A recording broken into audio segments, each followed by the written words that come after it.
बिस्मिल्लाहिर्रहमानिर्रहीम अस्सलाम वालेकुम वरहमतुल्लाहि वबरकातुहू। नाज़रीन, मैं आज एक नई वीडियो के साथ आप लोगों की खिदमत में हाज़िर हुआ हूँ और आज की मेरी वीडियो का मौजू है स्वीट ऑरेंज यानी माल्टा। माल्टा मौसम सरमा का एक आम फल है और मौसम सरमा में सबसे ज़्यादा खाया जाने वाला यही फल है। ये सिट्रस फैमिली का एक नहायत आम फल है। तमाम उम्र के लोग, चाहे वो बूढ़े हों, बच्चे हों, जवान हों, इस फल को नहायत शौक़ से खाते हैं। इंसानी सेहत के हवाले से और ग़िज़ाई एतबार से इसकी बहुत ज़्यादा अहमियत और अफादियत है। और वो तमाम लोग जो इस फल को शौक़ से खाते हैं, चाहे वो ऊंचे पहाड़ी इलाकों के रहने वाले हों या घर मैदानी इलाके के रहने वाले हों, उनकी यह ख्वाहिश होती है कि ज़्यादा से ज़्यादा इस फल की काश्त अपने घरों के अंदर करें या अपनी ज़मीनों में करें ताकि इससे भरपूर फ़ायदा उठाएँ। बुनियादी तौर पर यह घर मैदानी इलाकों का फल है, यानी ट्रॉपिक्स और सब ट्रॉपिकल रीजन दोनों का फल है। वो घर मैदानी इलाके जहाँ का टम्परेचर मौसम गर्मा में 45 डिग्री से अबव होता है या 45 डिग्री के आसपास रहता है, ये बुनियादी तौर पर इन इलाकों का फल है। और इस फल को घर मैदानी इलाकों के इस फल को ऊंचे पहाड़ी इलाके जहाँ मौसम सरमा में बहुत ज़्यादा सर्दी होती है, फ्रीज़ी टम्परेचर काफ़ी ज़्यादा देर तक रहता है।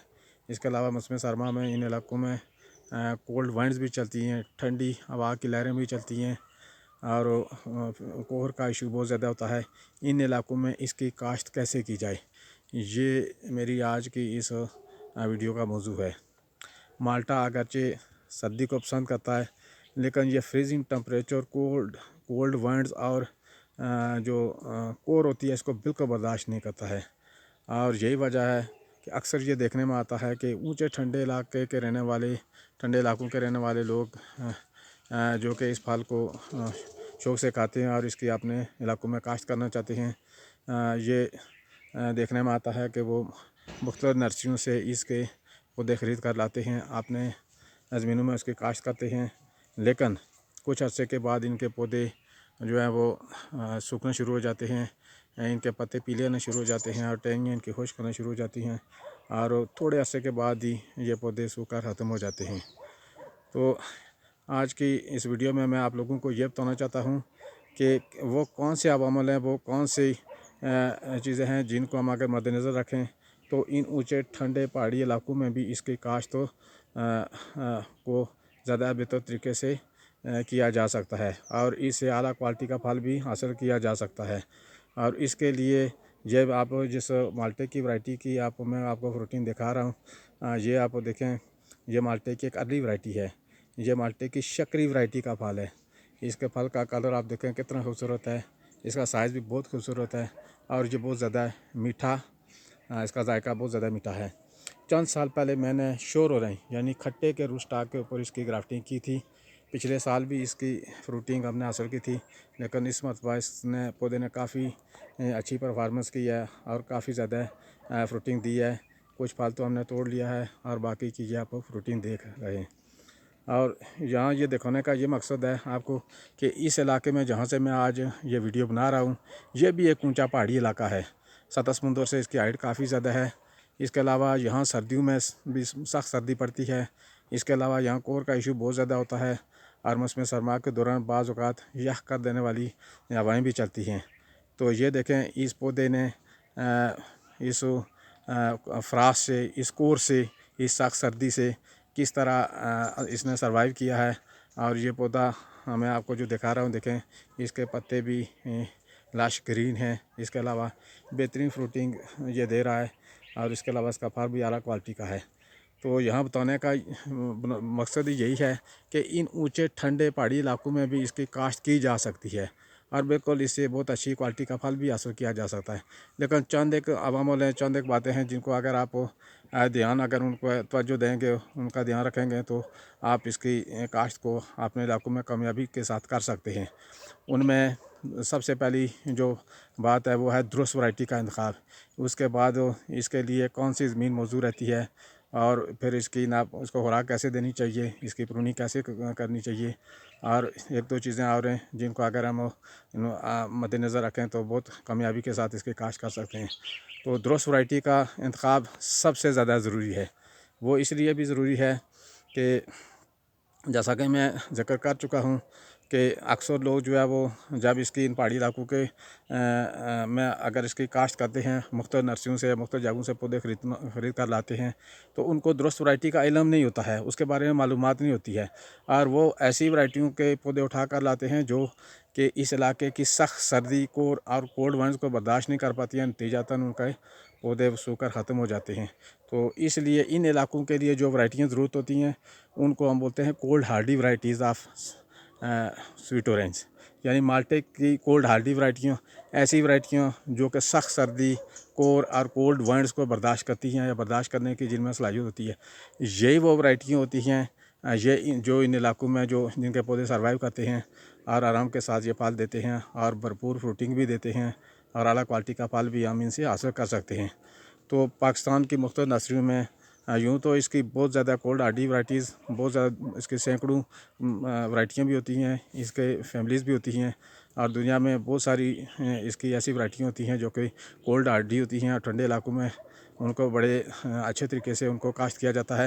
लेकिन जो पाकिस्तान में इसकी वैरायटीज़ जो अवेलेबल हैं जिनका मुझे इल्म है, वो मैं आपको उनके चंद एक के मैं आपको नाम बता देता हूँ। उनमें सबसे अच्छी जो वैरायटी होती है, कोल्ड हार्डी वैरायटी होती है, वो होती है रेड ब्लड, या इसको ब्लड रेड भी बोलते हैं।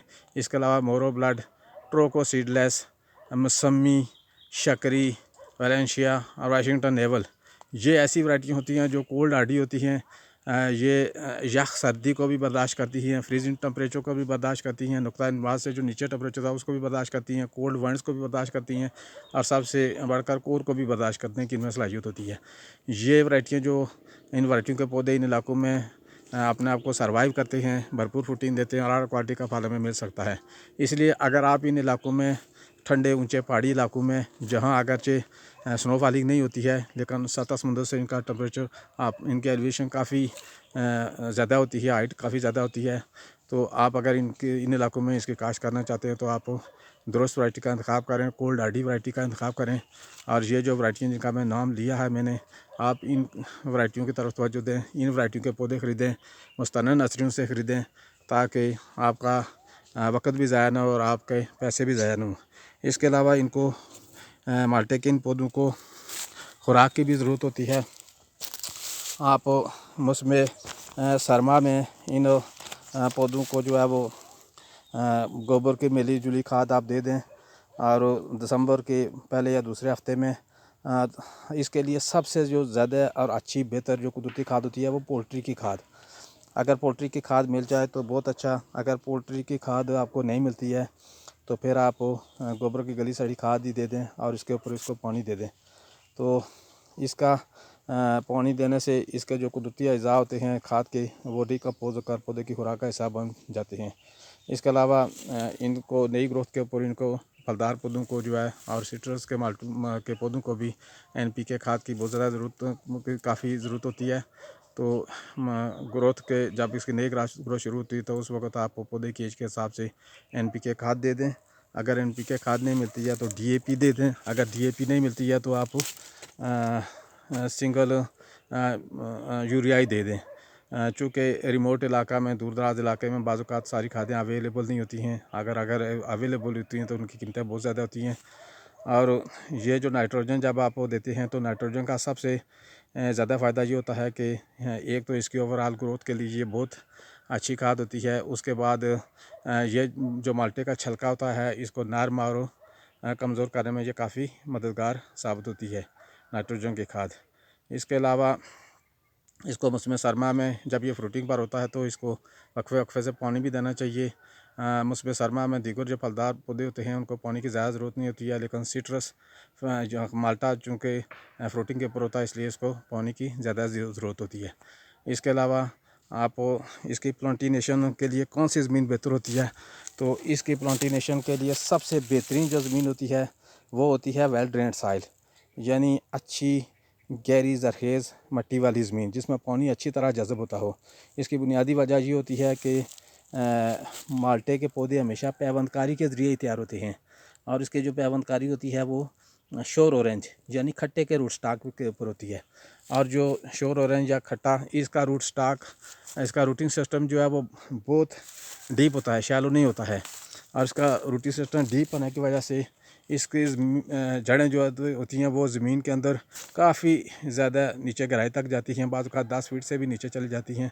अगर आप पथरीली ज़मीन पर इसकी काश्त करेंगे तो इसका रूटी सिस्टम बाउंड हो जाएगा और आपके पौधे की ग्रोथ रुक जाएगी और नतीजतन आप का पौधा डेड भी हो सकता है। इसके अलावा मौसम सरमा में इन पौधों की हल्की लाइट प्रूनिंग भी करनी चाहिए। अगर आपका पौधा बहुत ज़्यादा डेंस हो गया, घना हो गया है, तो आप इस तरह करें कि 15 दिसंबर के बाद आप इन पौधों की डेंसिटी को ख़त्म करने के लिए आप पौधे के अंदर जो शाखें आपस में उलझ रही हैं या घनापन पैदा कर रही हैं उनको आप काट दें और साथ ही सूखी शाखों को भी काट दें, ताकि पौधे के अंदरूनी हिस्से में रोशनी या हवा का पेनिट्रेशन आसानी के साथ हो सके। इस तरह से आपका पौधा सेहतमंद भी रहेगा और आला क्वालिटी का फल भी आपको देगा। इसके अलावा इसको कौन सी लोकेशन पर इसको प्लांटेशन करना चाहिए, तो इसके लिए बेहतरीन लोकेशन होती है वो है सनी स्पॉट, यानी ऐसी लोकेशन जहाँ सूरज की रोशनी डायरेक्ट पौधे के ऊपर पड़ रही हो। अगर आप किसी साए वाली जगह पर इसकी प्लांटेशन करेंगे या फिर किसी ऊंचे दरख्त के नीचे इसकी प्लांटेशन करेंगे तो इसका ये नुकसान होगा कि सूरज की रोशनी वो डायरेक्ट पौधे पर नहीं पड़ेगी। नतीजतन आप इससे फ्रूटिंग उतनी बेहतर फ्रूटिंग भी हासिल नहीं कर सकते और ना क्वालिटी का फल हासिल कर सकते हैं। आज वीडियो के आखिर में एक बात मैं आपको बताना ज़रूरी समझता हूँ, आपसे शेयर करना चाहता हूँ।